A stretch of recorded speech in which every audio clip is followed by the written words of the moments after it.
Hello, everyone, and welcome to Wine with Women. Got it right today, where basically it is what it says on the tin. We get to drink wine and talk with women. And I really do need a glass of wine today because I've been locked out of my Twitter account for 12 hours. So we'll see. I guess there'll be blood in the water now. So people will be reporting me left, right, and centre. So we'll see how it goes. But so today,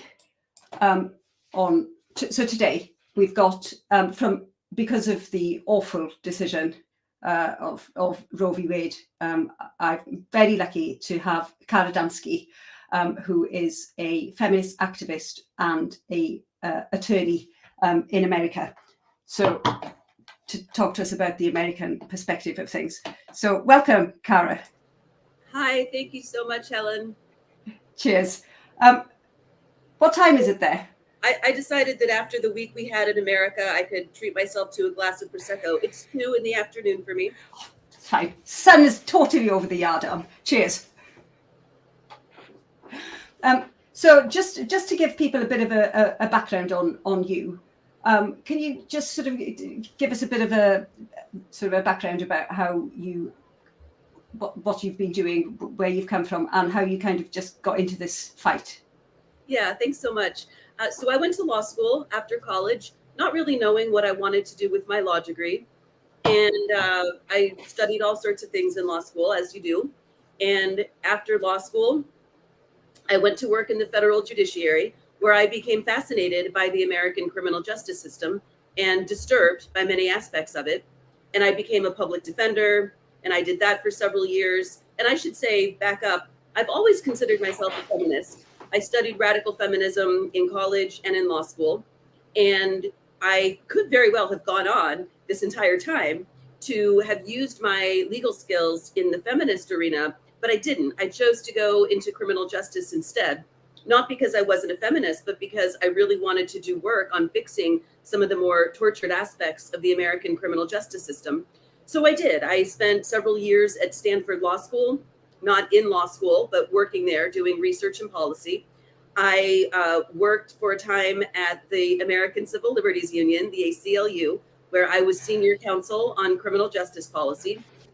I eventually ended up as a consultant doing my own business for about 3 years. From 2015 to 2018, I ran a consulting business where I was working with all sorts of progressive nonprofit organizations, doing things like drug law reform, mass incarceration reform, police militarization reform.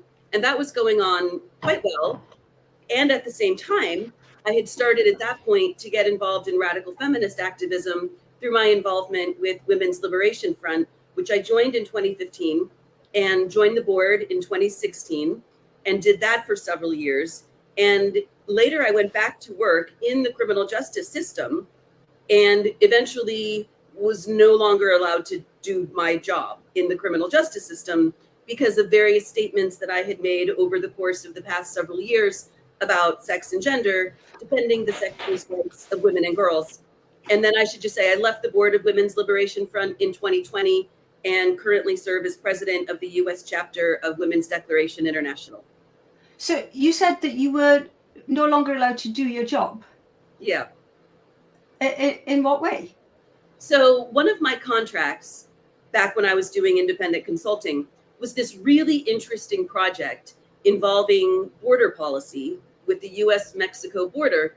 And we were looking at sort of the community of immigrant rights organizations on the one hand, and the lawyers, the criminal defense lawyers on the other hand, who work with populations of immigrants at the border. And the reason that was important is because the lawyers and the immigration policy advocates weren't really talking to one another about what would be in the best interests of their constituency, which is immigrants at the border. And so this project, which I did not spearhead, but I was brought in to coordinate, was to get those two communities of people talking to one another in order to improve their advocacy on behalf of their constituencies. And eventually, the ACLU of Texas complained to the woman who spearheaded the project that I was toxic to the project, because of my advocacy for the sex-based rights of women and girls. And she called me one day and she was very apologetic. And she said, I don't want to lose you. I love working with you. You're a great researcher and writer, but the ACLU of Texas is telling me that I have to kick you off the project. And so that's what I'm going to do. So she did. So I lost income there. And then as it became increasingly clear that it was going to be very difficult for me to find any work as an independent consultant working on the American criminal justice system, I had a job opportunity come up in late 2018, which is working at a city agency in Washington, D.C. on criminal sentencing policy. And I took that opportunity. But by the end of 2019, it became apparent that even that wasn't going to work, because as I continued to make statements about the sex-based rights of women and girls during my non-work hours, non-paid time, I was doing my own thing on a topic that had nothing to do with the job that I was doing. But TRAs just continually harassed my boss. She got email after email. At one point, someone tweeted at a member of the city council, and my poor boss doesn't understand how Twitter works. She doesn't understand this issue at all. She had no idea what was going on. She could not figure out why I was being targeted. And it was awful for her. And I felt terrible about the position that she was being put in. And so I eventually left that job at the end of 2019. And I can completely see why you would do that, but it is exactly the purpose of it, isn't it? It's exactly the point of targeting your boss, because you are kind and nice and pleasant, and you are empathetic, and you can see the problems that this is causing for her. So you just left, which is exactly the outcome that they wanted. So this idea about, oh, women aren't being cancelled, they're not being silenced. Look, she's talking here. It's insidious, isn't it? To be clear, I much would have preferred that they had fired me, which they talked about doing. And the reason I would have preferred that is because they could not constitutionally fire me because of statements I made on an unwork-related topic during non-work hours. Yep. So they would have gotten a First Amendment complaint from me, but they didn't fire me because they knew they couldn't. And so I eventually just made a decision. My choices were this. I could keep my job and earn a salary and shut up about women's sex-based rights, or I could quit my job and talk about women's sex-based rights as much as I damn well want to, which is what I decided to do. Well, and honestly, I'm so glad that you took that route. But it's amazing, isn't it, that you aren't allowed to do both? I mean, it's such a mild thing to do. Just talk about women's sex-based rights, which is a really, really niche area. It's like I've said so many times, we're not asking for much. Right. It's a tiny thing, isn't it? Bit of sports, few spaces where we want to pee, undress, and maybe, recover from male violence. And yet, the fury, the anger, the absolute drivenness to shut us up is phenomenal, isn't it? I personally have never witnessed anything like this. No, it's astonishing. And someone asked me one time how I felt no longer being able to use the skills that I have developed, right? Like, there are lots of things that all of us are good at and lots of things that all of us are not good at. And there are plenty of things I'm not good at. But some things I am good at are policy analysis and legal analysis and speaking. And someone asked me one time, how does it feel not to be able to use those skills toward reform of the criminal justice system in America? And my response is, well, look, if the progressive criminal justice reform community in America doesn't want the skills I have to offer, then I'm happy to put them elsewhere. Yeah, absolutely. Absolutely. And honestly, they are the poorer for it. Clearly, just just listening to you talk, even. And on that, you have actually read the whole of the Roe v. Wade, thing. What is it? The pack. What they announced. I don't know the terms. Yeah. It's a Supreme Court decision. It's a decision that itself contains several distinct opinions, which I could talk about if you'd like. Yes, I think people would like to hear about that, because it's just the most awful thing. For me, like, and I'm sure for everyone, Roe v. Wade has always been there. It's in books, it's in movies. We've all heard of it. It's a staple of Americanism. Roe v. Wade. It's always there, and suddenly it's gone. That's really it's really frightening. I mean, for us, it must be devastating for women in America.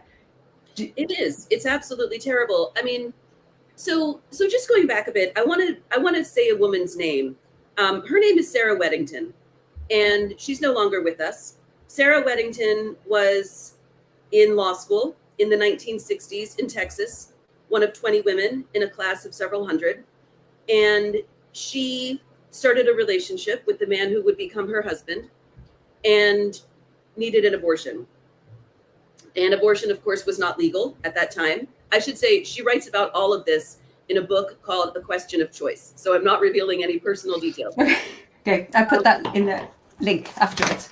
Yeah. Okay. So in 1967, she's in law school. She's in a relationship with her fiance. She needs an abortion. Abortion is not legal in Texas. She and her husband go over the border to obtain a still illegal abortion in Mexico. But luckily, it was safe and healthy, and she was fine. And she decided she eventually wanted to devote her life to this. And she got involved in a network of women who were helping women obtain safe, if illegal, abortions in Texas. And eventually they decided they wanted to sue the state of Texas. And so they did. And she, with her team, at the age of 25, filed her very first complaint in federal court in Texas. And just so everyone knows, it is astonishing to me that she did this at the age of 25. But she did. And she sued the state of Texas, arguing that its anti-abortion law violated the Constitution. And the case eventually made its way to the Supreme Court. And she argued that case before 9 male judges at the age of 27, and she won. And we can talk a little bit about some of the criticism that a lot of people make and that I share about how Roe v. Wade was decided. But I just want to say she died in December, and we lost a hero when she died. I never knew her personally. I don't know the circumstances of her death or whether she saw this coming. But Sarah Weddington is a hero to all of us. So I just wanted to say that. So let's cheers, Sarah Weddington. So in this most recent case, which is called Dobbs, basically Mississippi enacted a law that would ban abortion after 15 weeks, and a clinic sued. And the federal district court ruled that the law was unconstitutional, and the state appealed, and the appellate court ruled that it was unconstitutional. And they asked the Supreme Court to review the decision. Now this is why that is significant. In May of 2021, the Supreme Court said, yes, it will accept the case. It did not have to do that. The Supreme Court always has the option of saying no. It says no to the vast majority of cases that come before it. And it chose to say yes in this case. So I was concerned starting in May of 2021 that this was the inevitable outcome. And I've done my best to prepare American women emotionally for this eventuality. And you were, in fact, right. Yeah. So one interesting thing, I'll just say a little bit about the opinions, and I can answer questions, but I don't want to be too legally nerdy here. Yeah, no, sure. So 5 members of the court, 4 men and 1 woman, voted to overturn Roe, as well as another case that's less well known called Casey. They voted to overturn Roe because they decided that Roe was wrongly decided. So that's why we're in this mess, because 5 members of the court voted to overturn Roe. 1 member of the court is the Chief Justice named Roberts. He voted differently. He voted he would not have overturned Roe. What he would have done is ruled that the Mississippi law in question satisfies Roe's standard. He would have kept the Mississippi law and also kept Roe and the companion or the other case, Casey. I don't like that as an outcome, but it's significant to me that the Chief Justice of the Supreme Court would not have overturned Roe versus Wade. And then three members of the court, one man and two women, wrote a very fiery opinion dissenting in the decision and saying that no matter what you think about how Roe was decided, because of the last 50 years during which women have come to rely on it in our lives, you shouldn't get rid of it solely on the basis that you don't like its underlying reasoning. Yes, I think that's fair. Yeah. So can I ask, in terms of executive orders, could Biden just say, actually, I'm doing some sort of executive order here where abortion is actually fine? Well, so that's interesting, because what President Biden can do with an executive order and what he thinks he can do with an executive order don't seem to reflect each other at all. He seems to think he can do whatever the fuck he wants. Excuse me. No, it's fine. This is Wine with Women. We're allowed to swear here. It's welcomed. He seems to think he can do whatever the fuck he wants with his executive authority. And if he thinks that, he should go ahead and protect Roe as a matter of administrative law. Yeah, exactly. But the truth is he probably can't, for the same reason that he probably cannot have done all the things he's already done. And the question of whether he can legally do all the things he's already done, that question is sitting before a federal district court in Tennessee. And we've been waiting for almost a year now to learn what the court thinks about the scope of executive authority and whether President Biden had any authority to do all the nonsensical and outrageous things he did in 2020. Okay, interesting. Apart from the whole executive order thing, what can American women do now? In fact, what can be done to get abortion back on the table? Well, everyone needs to be fighting at the state level. What the end result of Roe being overturned is that the decision goes back to the states, which means that in some states where I live in Washington, D.C., I'm sure abortion will remain available. States like New York and California will maintain legal access to abortion. It's going to be states like Mississippi and Texas and others that are going to impose and have already imposed very strict abortion bans and very strict abortion restrictions. And women have to be fighting that at the state level. That's obviously complicated by the reason that we have come to know each other, which is the horror show that is the Democratic Party on the topic of gender identity. Yes. Well, the other thing that women can do, women with means to travel will be able to obtain legal abortions in states where there's still access. Women can be putting together funds to help women who need to travel and don't have the means to do it. Women can be, sorry, I have a cough. Women can be doing exactly what Sarah Weddington and her friends were doing in Texas in the 1960s, creating underground networks for helping women obtain safe abortions. It's still insane, though. It's insane that we're here. We know that making abortion legal is a terrible outcome. It doesn't result in fewer abortions. It just results in worse outcomes for women. Like, we know this. And it's still incredible to me that we're talking about underground fucking networks in order that women can just have this basic right of self-determination over their body. That's incredible.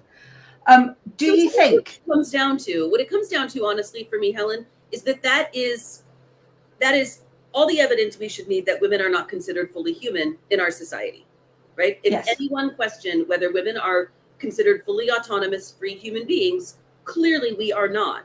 And there's a lot of work to be done. Sorry to interrupt. No, you're absolutely fucking right. I mean, it's obvious, isn't it? How do you think? I mean, I know the trans activists have sort of seized on this and said, oh, look, it's all your fault. You've done this. But actually, for me, I'm looking at it from a different perspective. If anything is going to sort of wake women up to their actual, like, this is so fundamentally biologically based. There's absolutely no question that this access to abortion is only a problem for women. I'm hoping that it'll go the other way and women will wake up and will say, fuck this shit. idea that anyone can be a woman. We need this very, very basic right, and it's a woman's right. And maybe we get to at least acknowledge more and talk about more what is actually a woman. Yeah, But I mean, I certainly hope that that is the case. I hope that women in America wake up to the reality of that women are a sex class, and that that's important. And we need to hold the line and stop letting these men who claim to be women get away with their complete takeover of the Democratic Party. But here's a little story that I don't know. It's just I don't want to say whether it's good or bad. It's interesting. So on December 1st of last year, that's when the court held the oral arguments in this case that eventually overturned Roe. And a very small group of us, we were a very merry, fiery band of TERFs. There were 10 of us. We went to the court and we held signs that said things like, only women need abortions, and abortion is a women's sex-based right. And the Supreme Court had divided the whole thing into the pro-Roe people and the anti-Roe people. And so we went to the pro-Roe side because that is our side. And we did the regular chants, keep your laws off my body, you know, and we hung out with all the women and some men who were there to champion Roe. And we did our chants, abortion is a women's sex-based right. And a group of women who were there for Roe, who were holding signs depicting female reproductive anatomy, dropped their signs and started yelling at us that trans women are women. So these women who were there to fight for abortion rights threw it all out the window in order to cape for men who lie about their sex. It was so depressing. The better news, though, is that a lot of women there who don't know this debate at all, who just don't know what's going on, they were very interested in this little dispute. And some of us talked to a lot of women that day and explained, look, abortion is a sex-based right. And when someone says trans women are women, they're denying the reality of the female sex. And this is actually a big issue in society. And please pay attention. And a lot of women woke up that day. oh, that's really, really interesting. Yeah, I've really held off on this whole calling women handmaidens, etc., etc. But honestly, fuck's sake, yesterday some woman wrote an article about the woman who, it was around the woman here in Britain who is suing a rape crisis centre because there is no provision for just women. And the article was one of the worst articles I think I've ever read in my life. It was overly long, which in itself is an indication that, you know, you're arguing too much. You know that you haven't actually got the most excellent point to make, and therefore you have to put loads around it. And it's all about, you know, trauma and how women just don't understand that trans women are women, and it's, you know, they're not kind, and it was genuinely one of the worst articles I've ever read. And I thought, you know, I'm actually now getting sick of not criticizing women who are on this other side. And I just want to say, I mean, for fuck's sake, what the fuck are you doing, man? It's just like, you're so unhelpful. This idea that, like, well, I'm kind, I'm nice. I mean, fuck off, we're all kind and nice. It's just that we also aren't fucking doormats. And we can see where this is going, and we have seen where this is going. And why can't everyone else? So I am just dreadfully disappointed that there were women who would stop talking about abortion and would target you. But it is interesting that you managed to actually wake some women up. Because I was going to ask you about that. Here in Britain now, definitely the conversation is mainstream. Everyone knows pretty much, you know, you can go to any sort of party, any drinks in the pub, pick up a newspaper, we're talking about this. But it's fairly recent, you know, a year or so ago, it wasn't, you know, the newspapers or journalists certainly weren't asking the mainstream politicians, can you define woman? It's there now. Are you in the same place, do you think, in the US? We're nowhere near you. In part because our media is so dreadful. They will not talk about this. They will not platform a leftist feminist critique of gender identity in an honest way. They'll sometimes trash us, but they won't actually allow us to articulate ourselves in the national media landscape. Most people still have no idea what's going on. They really just don't have any idea what's going on. And yeah, no, we're nowhere near where you are. I read a really interesting analysis of political movements, and it was all done from a leftist perspective. And it broke down political movements into 8 stages. And the 3rd stage was basically just before the tipping point, and the 4th stage is just after the tipping point, gaining majority support. When I was thinking about that stages thing and thinking about sort of where we all are in this, I think you guys are probably in stage 4. It feels like there's been a tipping point and you're talking about it and you're starting to get majority support for your position. We are not there yet. Leah Thomas maybe came close to being a tipping point, but we're not there. But we just have so much vast more land and so many more freaking people. Yes, I think that's fair. That is fair. Because it seems to me that if other countries, if we in Britain managed to finally get some sense out of this whole thing, it might be. I mean, it's bound to. Other countries, other Western countries who have sort of said, actually, there's a problem here.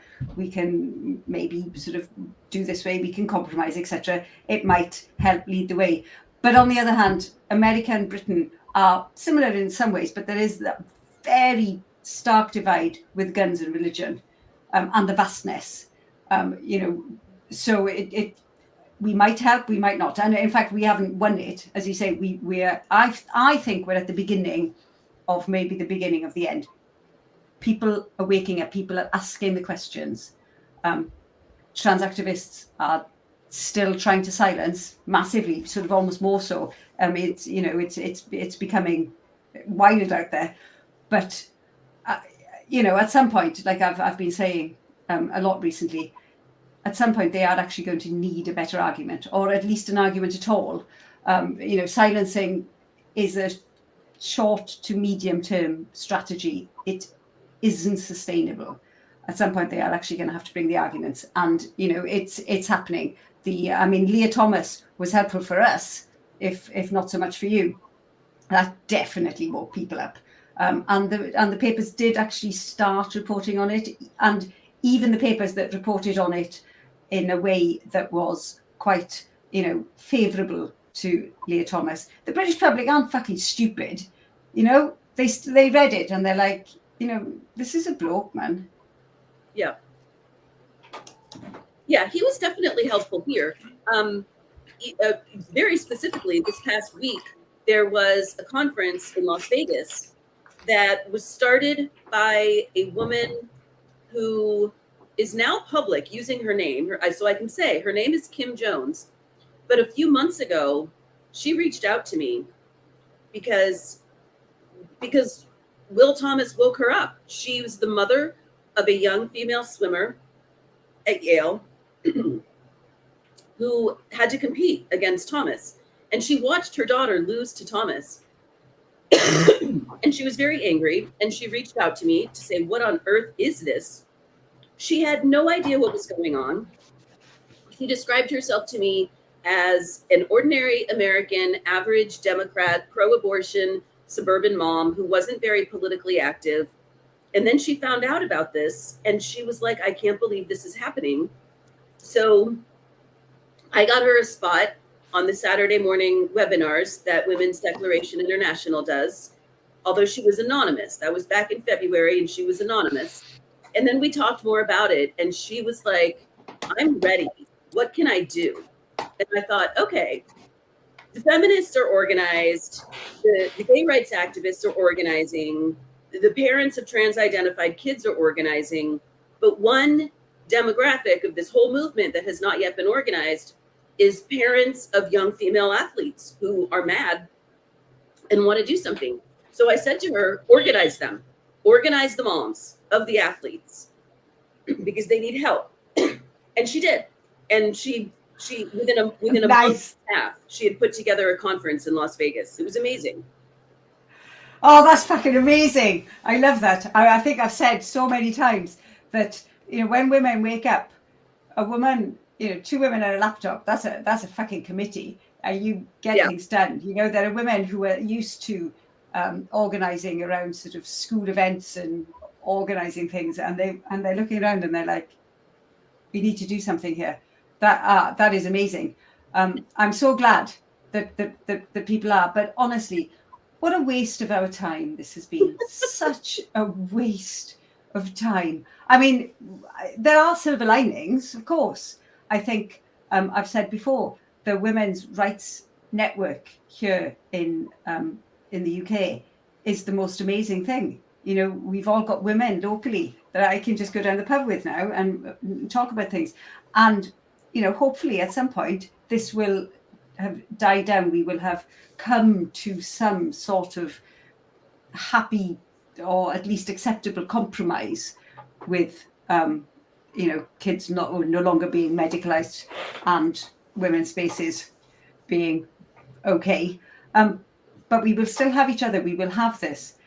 And I think a lot of women will not be so complacent again. We've been thinking, Jesus Christ, we thought that like Roe v. Wade, we never thought that would go. I never thought that we'd be here.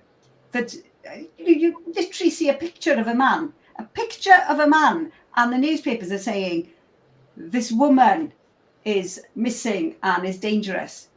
And you're like, this is a fucking man with a beard. Yeah. What are you doing? What the fuck are you doing? And it is the highest level of gaslighting, looking people in the eye and saying, yeah, this is a woman. It is the most astonishing thing. But there are silver linings. Although, would we, if we had to do it all again, would I want this? No. I was happy. I was just, going out with my mates, getting drunk, playing some music. I didn't expect this at all. So what are the next steps for you? In fact, can I ask, how did you get into this particular issue? Was it, with your feminist advocacy, you could kind of see it sort of build up? When did you think, I have to actually start speaking out? It was the end of 2014, and I was working at the ACLU, again, doing criminal justice work. And I'll share a little more here than I usually do, because it was just such an interesting time in my life, which is to say that it was the end of 2014, and I was waking up to the reality that I was in a very psychologically and emotionally abusive relationship with a man. And so that was a very difficult realization. That happened over the course of the second half of 2014 for the most part. And I had a very good friend who I cannot name for reasons that will become clear in a minute. I had a very dear friend who was very adamant with me that I had to get out. She did not hold back in her advocacy to me to get the hell out of this abusive relationship. So I did. And in some ways it wasn't easy, but actually overall it was actually easier than I thought it would be. So I did. And then later on we were talking. I'm so sorry. And we were talking about a lot of political things. We were talking about feminism. We were talking about the American criminal justice system and racism and all sorts of things. And I said something about trans rights. And to be clear, I had never been a proper TRA. I've never championed the cause. But at that point in my life, I hadn't really thought about it much. But you were aware of it, even back in 2014. You were aware of the idea that, trans rights are human rights and, let's be nice and let's accommodate people. Sort of, yeah. But I didn't interrogate it. I just assumed it was real because I was a good leftist and everyone on the left was saying we have to protect trans rights. And I was like, okay, I guess I'll do that. I was Yeah. job Sorry. in the justice system. Well, I had a job in the criminal justice system. I had a 10-year relationship that was deteriorating. I was getting ready to move from DC to New York. So I just wasn't going to spend a whole lot of time trying to figure out what the heck is this trans thing. So I just kind of accepted it. And she looked me in the eye and she said, no, everything about this is complete misogyny. And I was. Did she? Oh, Yeah. That's amazing. Back in 2014. In 14, she had discovered online radical feminism. And I asked her to elaborate, and she said this. She said, think about it, Kara. It's the ultimate penetration of our bodies by men. And I was like, whoa. I no longer think of it that way because we all know that men can't become women anyway. But that was just a light bulb. That was it. Oh, interesting. So is she, can I just ask as an aside, is she still around? Is she still there and angry about it? Yeah, but I just really, she will kill me if I give any details. Let's not talk about that. Let's just say she made you think, okay. And then you had a bit of a read. Yeah, and so then I left DC and I moved to New York and I started a radical feminist meetup. I immediately, after she left my apartment that day, I immediately went to my bookshelf and pulled down all of my radical feminist texts from college and law school. And I read all of them. And I was like, okay, here we go. And can I just say, that's really quite a considered response, rather than just thinking, we're just a bit pissed, it'd be fine. You did think, hang on, yes. It does, and it's interesting, isn't it? Because it seems to me that you must have had this in the back of your head, yeah, I can go along with it. But it only needed somebody to say, hang on, just think about it for a minute. And you're like, yeah, you're right. Whereas for me, I don't think you have to think about it for very long. It astonishes me how people take such a really, really long time to come round. Because I don't think it's that hard. Obviously we've seen the worst of it, the worst of the autogyner files, the worst of the violence, the threats. Most people haven't. Anyway, sorry, carry on. So you read your text. It worked out astonishingly well that I woke up to this issue at the same time that I was getting out of an abusive relationship with a man, right? Because I was in no mood to tolerate men's bullshit at that moment in time. None. I was having none of it. I wasn't having my ex's bullshit. I wasn't having these AGP's bullshit. I was just really mad, which I still am, of course. But. Yeah. I think that's a really good point. You're in an abusive relationship with a bloke and you're like, I'm just so over fucking men pissing me off, demanding things. It's the demands, isn't it? It's just being demands. And sorry, I'm irritated by the whole fucking shit today. Abusive relationships. So you're coming out of it. And can I just say, I'm really glad that she did help you to come out of it, or to, wake you up on both fronts. And I'm glad you got out. Yeah, thank you. So I moved to New York and I immediately started up a radical feminist meetup. And we met and had coffee and talked about all the issues. And then a woman who I also can't name, she encouraged me to join Women's Liberation Front, which I did in early 2015. And so that was sort of it. And certainly immediately upon taking up a leadership role at Wolf in 2016, that was it. There was no going back. No, I honestly, once you've seen it, there really is no going back, is there? And in fact, I'm really, really happy to see, and I really, really hope that I can still see after today that I don't lose my Twitter account, but there are more and more women every single day.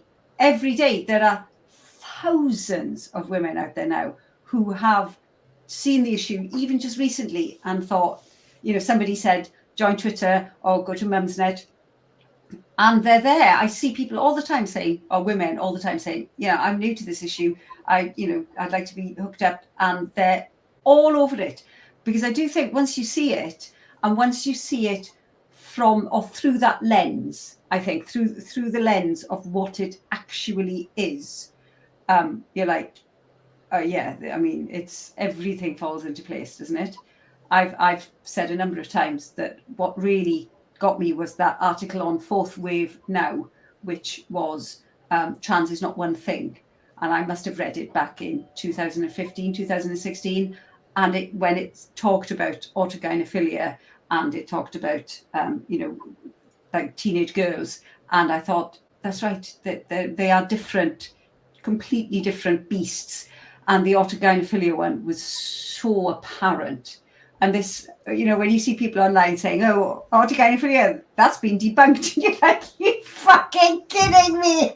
It's so in your face every day, every day. Yeah.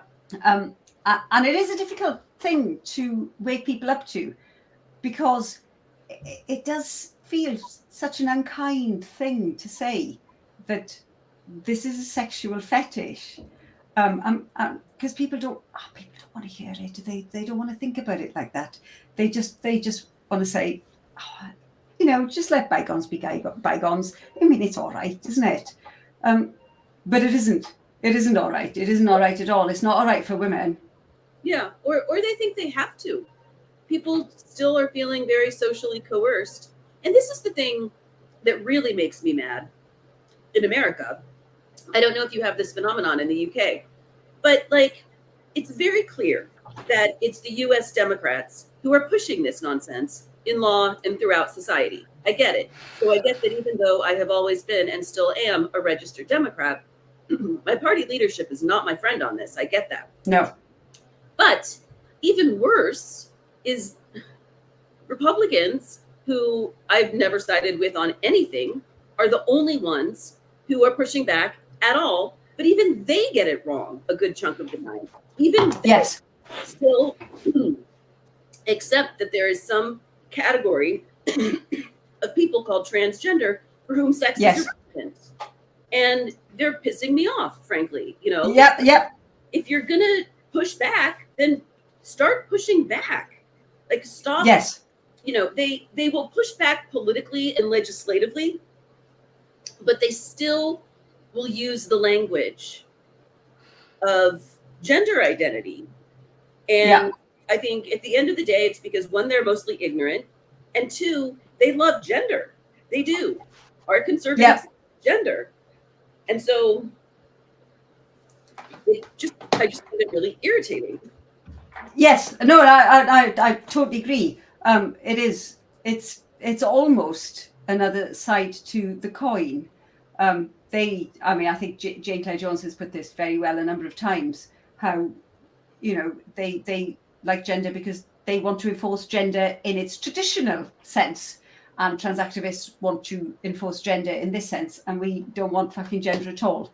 No, they're not our friends. And it is this idea that I know lots of people have been saying online, and I totally agree with them, the idea of actually even talking about trans children or trans people, it's not a fucking thing. It's a choice. It's just somebody saying, I am this.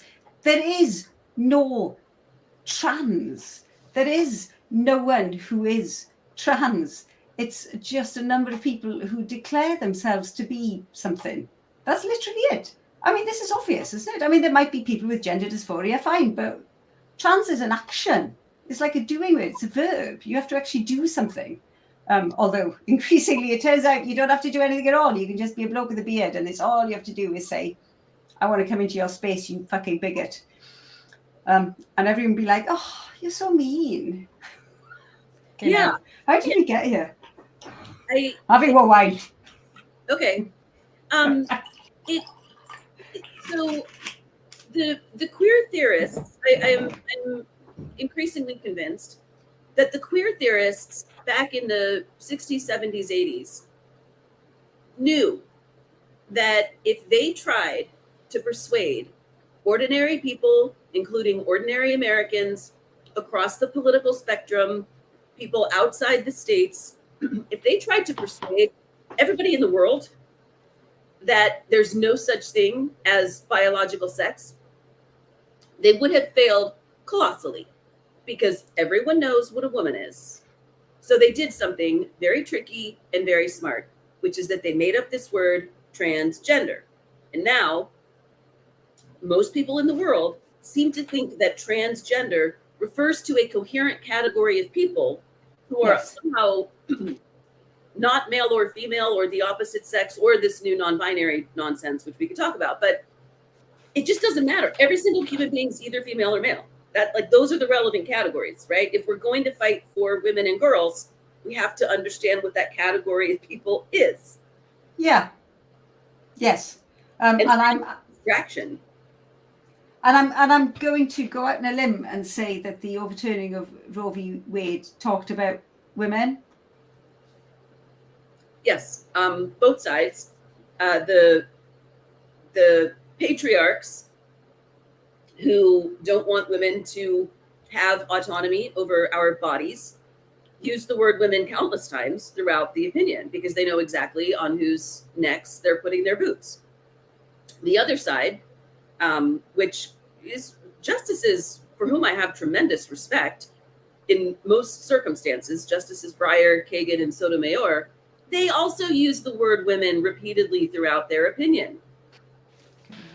No one's confused. No one is confused. No one is confused. That's people are just gaslighting or pretending or just going along with it. I mean, I guess you could call that confusion. No one is confused about what a man is and what a woman is. And I think this is one of the things that I find most irritating about this is that I'm perfectly happy to have an intellectually honest argument, but none of this is intellectually or morally honest.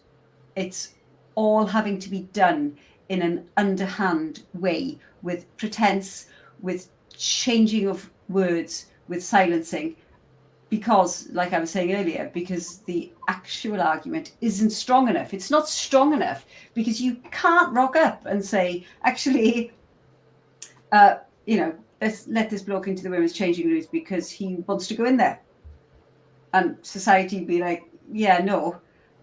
But it turns out if you just call this bloke a woman, people really will say, oh, well, in that case, yeah, that's okay. It fucking blows my mind. How did they manage this? I mean, it has been the most amazing win. They've done a really clever thing. But it's not great, obviously, right now for women. But it isn't great for society either going forward. If they can get away with this, they can fucking get away with anything. This is the most fundamental of human concepts, men and women. We literally wouldn't be here if we didn't understand men and women. If they can do this, they can do anything. And this is why the other reason why I feel that people really need to wake the fuck up, because how can you let this, even if you don't care about women, you must care about society in general. Maybe not. Maybe, maybe there are people who just want to tear it all down and start again. But I mean, that's not going to happen, is it? It's just terrible for everyone. I pose a hypothetical in my book. And part of the reason I did that was to sort of get men to understand how the denial of sex affects them too. And the hypothetical that I present has to do with a hypothetical drug testing program where a company is testing a drug to cure prostate cancer. And so it wants to conduct its trials. And I sign up for the trial because I want to get my $500 or whatever. And I sign up for the trial and I tick the box for M. And they go ahead and test this prostate drug on me. And they incorporate the results into their findings. And the paperwork says I'm a man because I said so, because this is a world of gender identity. And they report their findings to the Food and Drug Administration. And they say everything went well. It had, whatever outcomes. And the Food and Drug Administration approves the drug for prostate cancer. And no one will know that at least one of the test subjects is female. No one will know. And, men ought to care about that. Yeah, because that just fucks things up.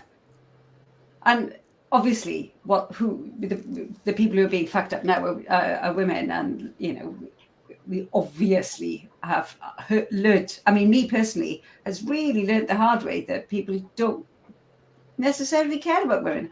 It's been really shocked. It's really, really shocked me. I've lived a very lucky life in that, you know, male violence has featured very, very sparsely in my life. Because, you know, I think this article that I was referring to earlier, this terrible article where, you know, GC feminism is informed by trauma. And I do see people sharing, women having to share, or feeling that they have to share their stories of trauma in order to say no. I'm not one of those people. I just fucking say no. I just want to say no. And I don't feel that I have to have been informed by trauma. But it's this idea that women have to, we're so second class citizens in this, aren't we? That we can't just say no on our own terms. It has to be excuses. And even then we're told, well, no, you still have to be inclusive, even when recovering from the worst of the worst violations done to us by men. It's incredible. Well, really. this is in part why I don't really like arguments on our side that press the fact that men have a physiological advantage in sport, which of course they do, and that's true, and we should acknowledge that. But I also just think if women don't want to play against men, that's enough. Like, just no. Yes. No, I don't want to compete against men. I don't want men on my team. I don't want to compete against men. No, I think that should be enough. No is a complete sentence, women. It is. In fact, I think I may have said earlier that I wrote my first Medium article today, and the title of it is "No is a complete sentence," and the body of it says, "No, women don't consent." That is literally my article. That was the rebuttal. Because yes, I totally agree. I had a conversation with a friend of mine, and he made the he made the parallel with the Paralympics. You know, you could have a able-bodied person who gets in a wheelchair and says, "I can compete on these right terms now because I'm now also handicapped. I'm in a wheelchair. What's the problem?" And obviously the problem is that this is a sport for those people who are disabled, that group of people. And no matter how handicapped you make yourself, you shouldn't be allowed. Go and do something else. Go and play somewhere else. And this is how it is for women in sports. I totally agree. And it did take me a little while to come around to this. But no, like, women are allowed to just say, no, I don't want to. It's sport for us. Simply it. And, you know, I don't want you in my space. I don't need to give you the reasons why. I don't have to talk about trauma. I don't have to talk about sort of attacks or rape or fright. I just have to say no. And I think we have to say more of this. Just no. And honestly, men say no all the fucking time. Like, we're used to hearing no from men. I think it's time that women just say no. I'm not giving you reasons. Like, we've had this fight for a really long time now. The articles have all been written. We've said it all. Everything's been said. Like, there's no point saying it again. Now all we need to just say is no. Yeah, I'm down with that. I mean, you know, excellent. Cheers. We have the right to say no in the bedroom. Why shouldn't we have the right to say no on the playing field? I mean, it just makes no sense. I've started, I want to just leave a little bit of positive, which is American women Democrats are starting to talk about this. They really are. And so I think there are reasons to be hopeful. And I did some advocacy in the state of Pennsylvania a few weeks ago. And there are women who opposed the Save Women sports bill that I was there to fight for. Women who oppose women Democrats, of course. And in my meetings with them, I would say to them, I too am a Democrat. I thank you for your support for abortion rights. I share your concerns and your passion for abortion rights. Thank you so much. And just a quick question for you. If a woman has a right to choose, which I support, does she also have the right to choose not to compete against men? And Democrats cannot answer this question. They can't. They kind of crumble in the face of that question. Yes, honestly, I mean, I totally understand about people crumbling in the face of a question, because but seriously, because because that's all you have to do is come up with a question that puts things into real terms, that makes people have to think, oh, hang on, and the reactions is everything, isn't it? If somebody can't actually answer the question, it must mean that they're thinking about it. Now, there are people who will just not be willing to think about it, but your average sort of passerby, like your average mother on the sports field, who, just like you at the beginning, were like, oh yeah, no, totally, trans rights, of course, I'll go along with this. But a question rooted in real life, I think, is well worth asking. And I think, I think more of us should just ask these questions. And I know that people are, and I know this is happening around here. People are doing it all of the time. The problem was a few years ago that you couldn't ask these questions because people didn't know what you were talking about. But now people do know the background. And so you can just go in with a question rooted in real life, which is, what about this scenario? What about if my girl, or, and people are doing it all the time. Do you think it's piquing people? Because how could it not? Yeah. It makes people think. And most people aren't stupid, not really. Most people are fairly considered and fairly reasonable. And we know this from every poll that's been conducted here in Britain. The majority of people will say, oh, what, if he's got a cock? No, of course not. Of course he shouldn't undress in women's changing rooms. It's fucking obvious. Trans activists have done a really good job with pretending that they have the majority, but the word is getting out. Yeah, definitely. Really. I mean, yeah, people can see. The problem here is people still don't know what's happening in the laws and the policies. What the Labour Party tried to do in the UK with the GRA, I think, was so outrageous that people were just like, holy shit. And it really, jump-started the movement, which is great. We don't have that. Yes. We don't have anything like that. The government's just doing it. Because they're doing this thing with Title IX, right? They're trying to change it from sex. They're just trying to shove gender identity in there. Yeah, that's exactly what they're doing. But that creates a conflict. Yeah, I mean, they won't say that, of course. We do our best, but we can't get in the media. The media will platform the right wing opposition to trans or to gender identity because it helps their framing. They will not platform feminists, evolutionary biologists, or gay rights activists, all of whom are coming from the left. They won't platform us. They won't give us an honest airing of our leftist critique of gender identity. They won't do it. It only suits their agenda to platform conservatives. I see. Yes. So the right wing aren't going to want, they want the conservatives because there's plenty of people who are willing to speak about it, and the left wing, they're not going to platform you because you're on the wrong side of this. That is a massive problem.